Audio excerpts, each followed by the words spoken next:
time, why do you still have prejudice against the Turks? That was such a long time ago. Well, it's because now, for example, I can find the result of the Turkish colonization in Lebanon. For 500 years, they colonized the country, deprived the people from self-government. They didn't teach them how to govern themselves, for example. They imprisoned their national leaders.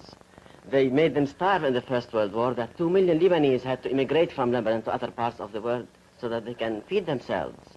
Now I can find the results of the Turkish colonization. When they left illiteracy that we had to fight so strongly since 1944 when we had our independence, that now we are lucky enough that we have 1% illiteracy in Lebanon. So that's why I still have this prejudice against the Turks. I wonder if Selma has, excuse me, Daphne, I wonder if the Turks have prejudices against the Arabs, do you? Yes, I think so. You didn't mention those at the beginning. I think that our religion, that Ziad mentioned, he said that the Turks just made colonization in Lebanon, and they just didn't give an opportunity to develop our continent, our country, and our people. But I am just prejudiced against Arabs because we had to give their civilization, and against to develop our country, we had to protect all Arab nations for long years. And why? We received their religion, we received their rights, their rules in our country, and our country had to wait for civilization by hearing for women's rights. Turkish women had rights before receiving Muslim religion, but when they received Muslim religion, polygamy was occurred, and Turkish women lost their rights, and everything was happened unfortunate. And Turks are just trying to help Arab nations and just try to preserve Muslim religion against the crusaders.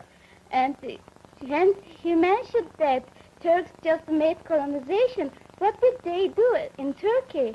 Turkey delayed 300 years between European countries. Right, they are discovering new continents. They had to wait for a long time. I think everyone knows that the Turks were tribes wandering in Asia Minor, and they had no civilization at all. That's why they had to use the Arabic letters before. They had to take most of the Arab civilization because they had none at the time. When Mustafa Ataturk came, he found that influence in their country, so he stopped it by force even. Of course. Yes. And you cannot say, and this doesn't mean in any way, because you took some of our civilization or our contributions to civilization, that you have to colonize the people later on. You came to power. First, you were only soldiers. Let me interrupt you just a minute, soldiers. Ziad, because I wonder if there's an analogy here. Here we have the Turks conquering the Arab countries, but Yes. absorbing their religion. I wonder if today there are any analogies with that. A country conquers another country, but... And be affected by it, Yes. because in civilization, we were higher than them. So they were affected by us. You see the point? How Anyway, can they you? took the religion. They were soldiers in the Muslim army, and you had a caliphate at that time.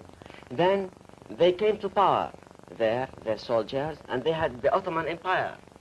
And they came and conquered the country, took it from the Arabs, and ruled it for 500 years. Well, but let me ask you this. Do you feel nearer to the Turks than you do to other neighboring non-Arab countries because they have your religion? You mean, for what? You say No, you had prejudice. I don't think, no.